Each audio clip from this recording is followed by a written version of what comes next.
Okay. Hello, good evening, and welcome to Transforming Tuesdays with TEENA.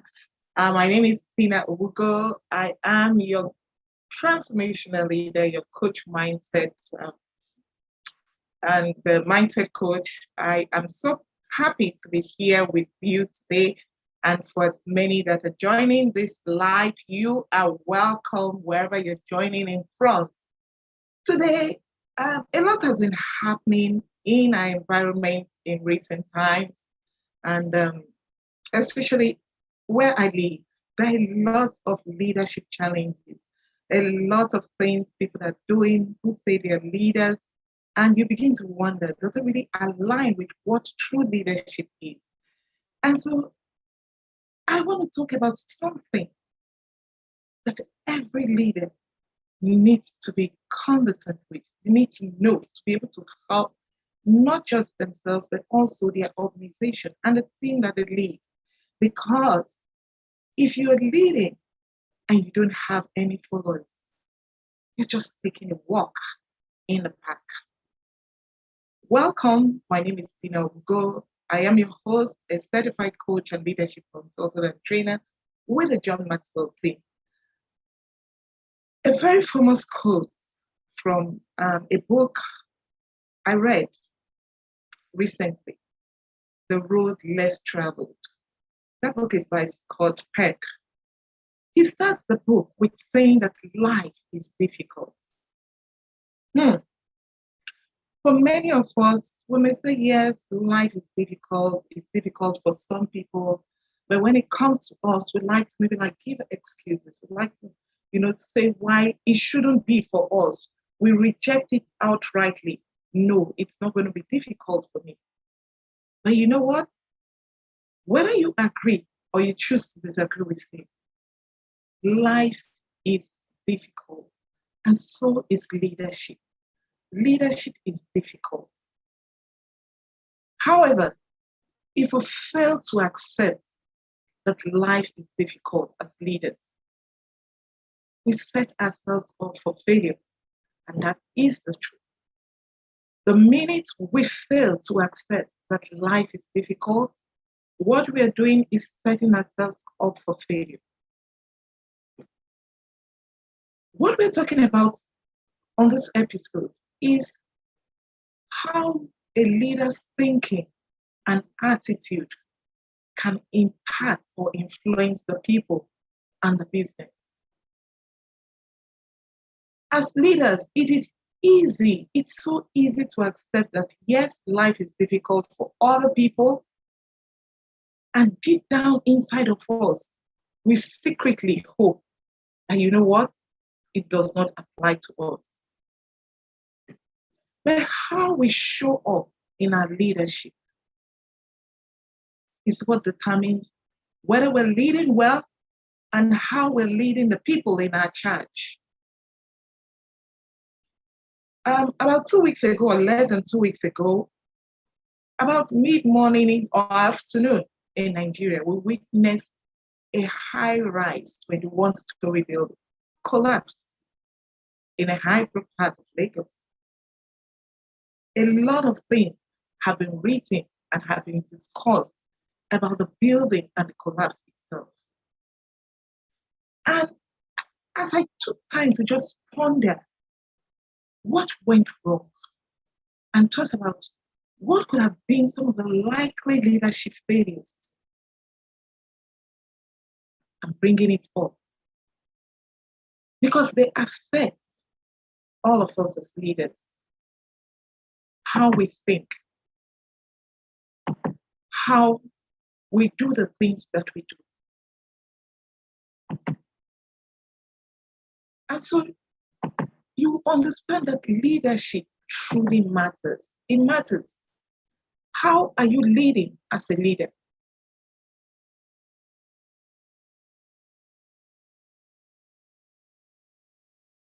One thing that's very important is that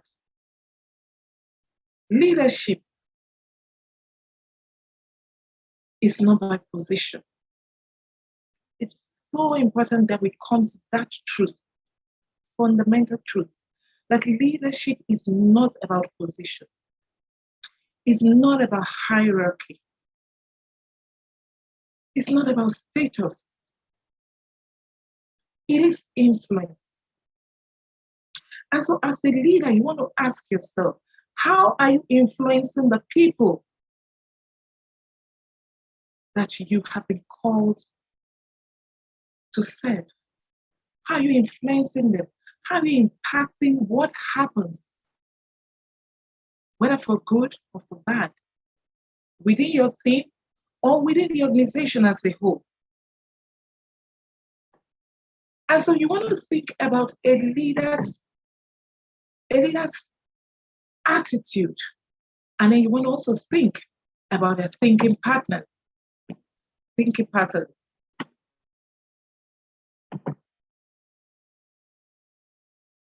The mindset of a leader is so important. As a leader, how are you able to differentiate when things are beginning to seem as if it's coming from that selfish position, and when it is for the good of the business or the good of the team that are working with you?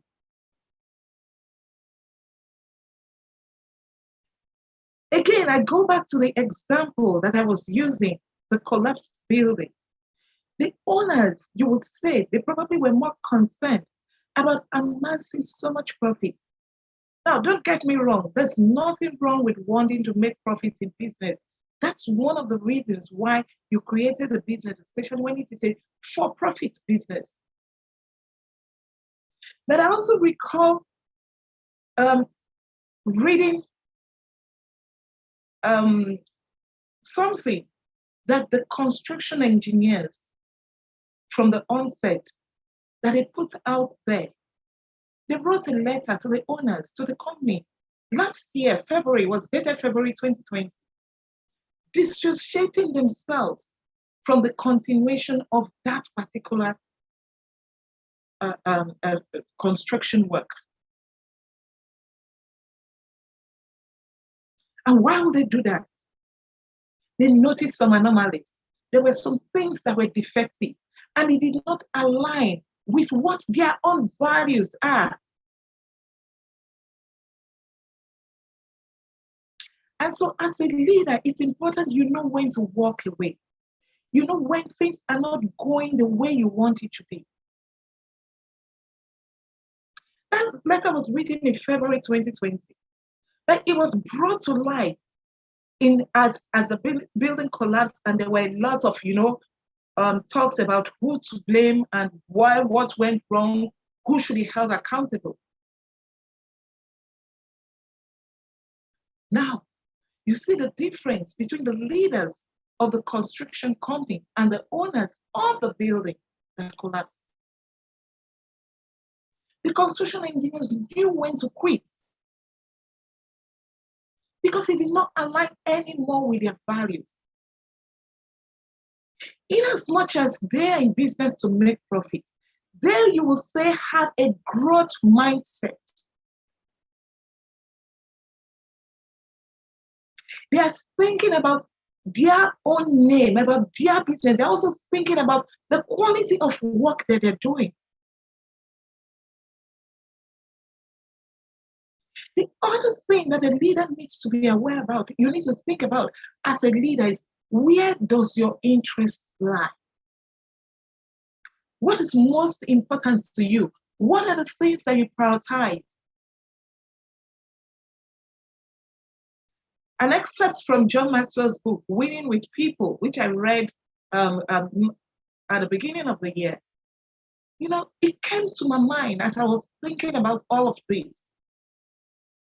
You want to ask yourself as a leader, when was the last time that you truly took genuine interest in another person, in something that did not bother just on you, on your own selfish,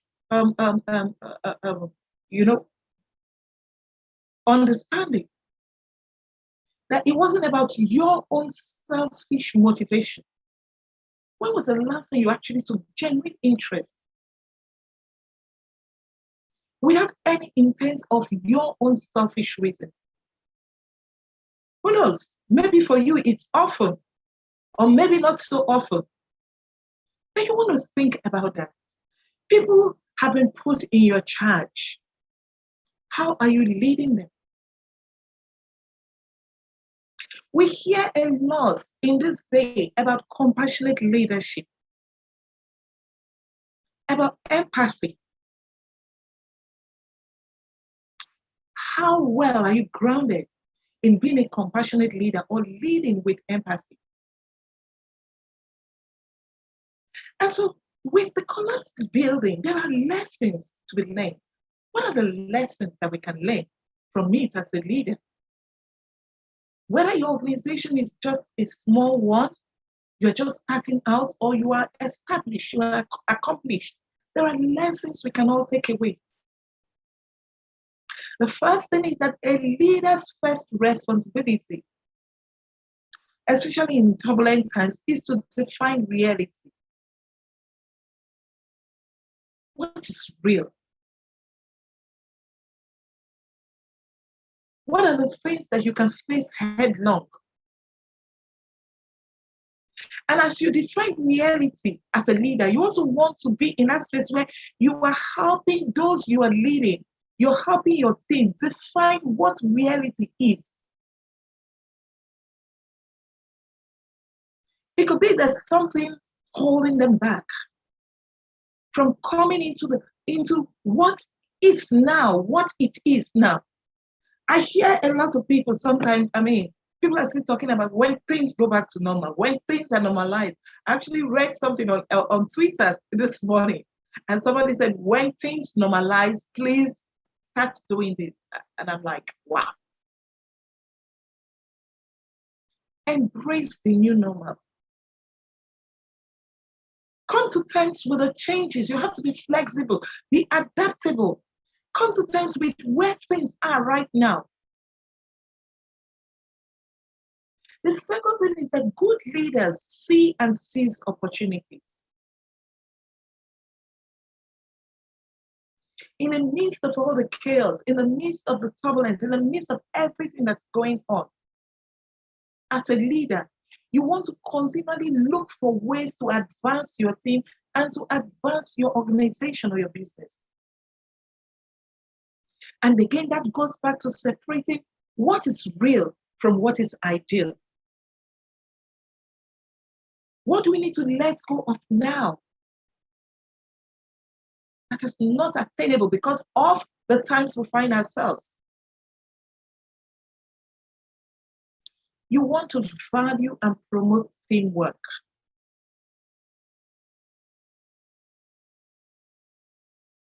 Because only for a team to win and keep winning, it means that everyone is working together.